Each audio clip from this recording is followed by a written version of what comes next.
I'm gonna shake it off a little bit before I get going. Okay. Okay.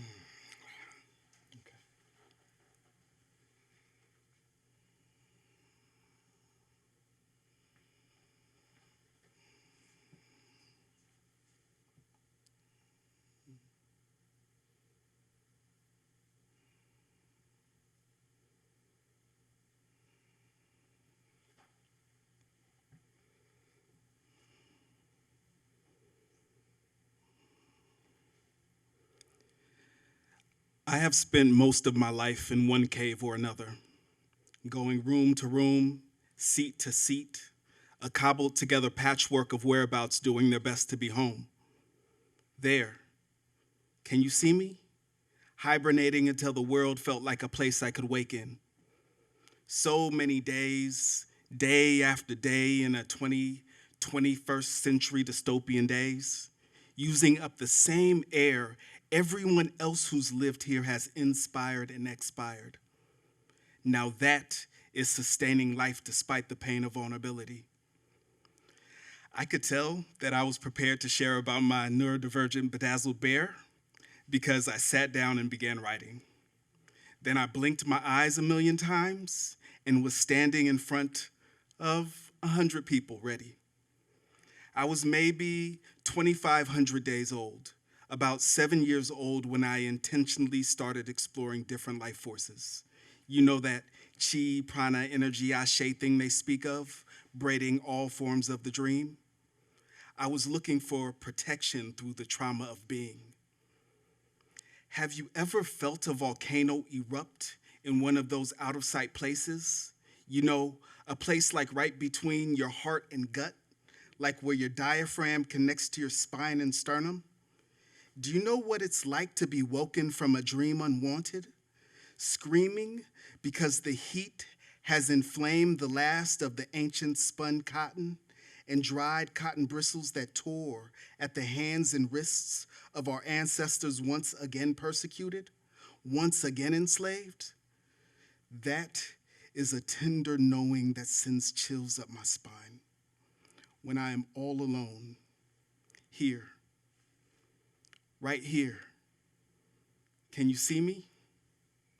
I sense it, their enduring memory braided into me with those same precursed hands in the shape of a double helix. They tried to erase them, remove all traces of them through supremacist assimilation, a sort of soul theft, by banning them from human allowances, by banning them from us. Yet our ancestors braided the stories into us in secret places, out of sight, in order to teach us. There can be so much dignity in disobedience, despite or as a consequence of the violent warnings of history. There is integrity in a refusal to obey even the wishes of those parts of ourselves that are terrified and sweep away their onus to participate in the exodus from internment. I don't understand this place where highly sensitive co-conspirators must spend lifetimes in cold oceans to integrate our wrought and mangled inheritance of terror. An integration meant to shore up our foundation so our bodies don't give way under the weight of oppressive cultural somas. It's heavy. The body of it, it's heavy, bloated and solid as the inequitable inheritance causes shooting pain. We know we all deserve a home where one's dignity and safety is protected by a legacy of radically caring structures that encourage deep soul-filling and rest-supporting breaths. Yet, we've been learning to breathe while simultaneously being suffocated. You can feel it in the air too, can't you? There. Can you see them? All those souls breathing the same air as you, leaving messages in the molecules, messages of alarm. The impact of the warning I can't fully give voice to. I acknowledge it. The historical, the familial, the foul parallel reality without solution. What care will my system respond to? Who else needs this care? What types of care can we imagine for ourselves in the world? What caring possibilities become real by embracing our creative power?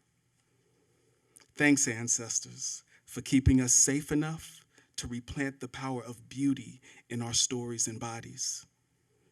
And that beauty is why I want to share about my bear, Bedazzled Bear, AKA Bear Witness, AKA Bearing Straight, AKA Barely There, AKA Bold Berry, AKA Bear, My Naked Soul. My bear told me in a low whispering growl, I diverge from the common lore. I am not a mythical spirit animal, a folkloric kindred, a fabled guide, or a fantastical familiar. I am an agent, a representative, a co-conspirator. I am power from the first place you lived, your first country, your motherland. I am what is born out of knowing all the eggs a person will carry, form in their ovaries while they are a 4-month-old fetus in their mother's womb. Our life begins in the wombs of our grandmothers. I am a part of the universe that birthed them.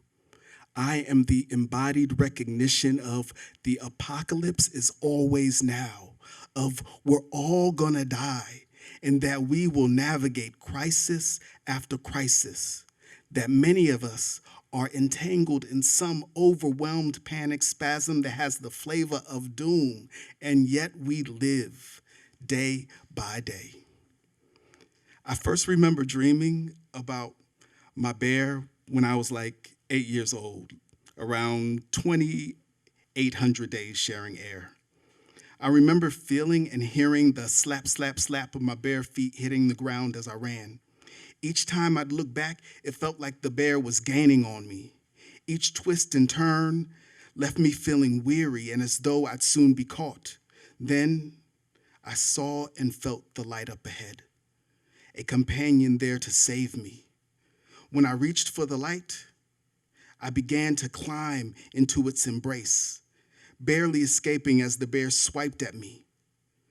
I sat in its warmth and felt the relief of having escaped, then woke, feeling the fear of having been chased. That was the first dream. Over the next 30 years, like 11,000 days, the bear kept coming back like they'd forgotten something. The dream transformed from nightmare to daydream, from panic to possibility. First, the bear chased me up into the light. Then the bear showed me it could climb in as well, yet chose not to. Then the bear sat there in the shadows, guarding both the light and me. Then I climbed down, and we sat together for many years, asking and answering each other's questions, dancing together. A question I recently asked Bear Witness was, why have you grown in this way? And why are you bedazzled? What they said was, our emancipatory possibility resides here in this hide, tan, dressed, and jeweled. I grow as you do. I am 40 feet tall because I am the same as you. These gemstones represent the vibrational frequencies that we can tap into, work with, and amplify. They began to grow from the seeds of light that you realized exist in your body, that you nurtured in positivity and began to radiate out to all living beings. We believe they were gems, seeds, braided into us by our ancestors. These lights, these gems, these seeds are subtle energies. They seem to become stronger and more vibrant with each breath noticed. Bare My Naked Soul touched the gemstone at the perineum, which they called our root earth gem, then grabbed it and with a pop, pop, pluck, punk, pow, pulled it from their body and placed it in my hands. They said, this is our foundation. It holds the memory of our first body most intimately, holds our lessons on survival, security, connection to reality in our past lives, and most intimate possibilities. The root earth gem was a blend of many reds and different types of gemstones. Bear told me it is made of hematite, which is the reddish black mineral, and many rare gemstones like red diamond, red emerald, and a doppelganger of the coveted magem that was set at its center.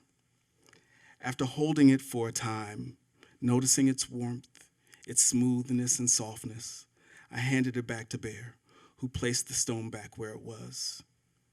Barely there repeated these types of explanations for the sacral water gem, the solar plexus fire gem, the heart air gem, the throat ether space gem, the third eye light gem, and the crown thought gem. Each time they pulled a stone from their hide, it came with an accompaniment: groan, splash, eek, squish, sputter, gulp, squirt, scrape, splat, belch, blurp, chatter, growl, giggle, grunt, gurgle, moan, and all sorts of other sounds. Then I pointed out all the gems covering their body that weren't the ones they shared about.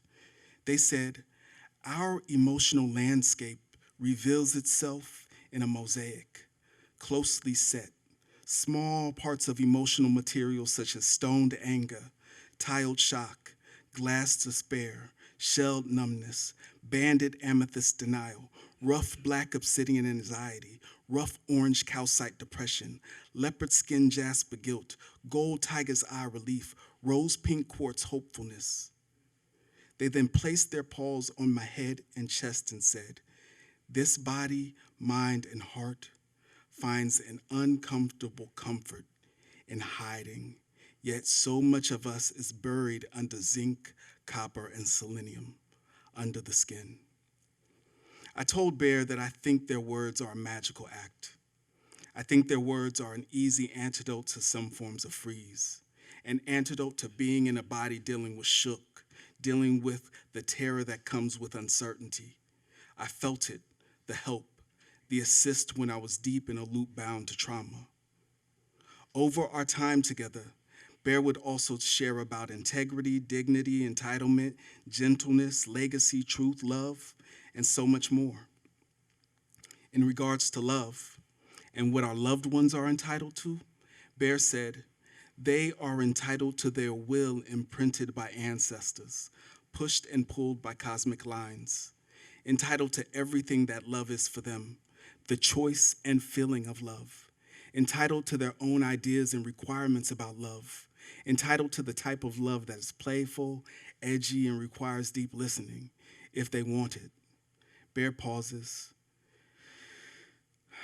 takes a deep breath that I feel in my belly and chest and whispers, you are entitled to the type of love that helps you feel safe enough to share, even about me and all sorts of other unsightly shadowed things.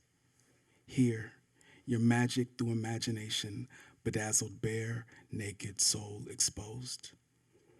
And here I am, exposed, standing in front of 100 people, sharing about my bedazzled bear. I have spent most of my life in one cave or another, going from room to room, seat to seat. It's a cobbled together patchwork of whereabouts, doing their best to be home. Here I am. Can you see me? Hibernating until the world feels like a place I could wake in.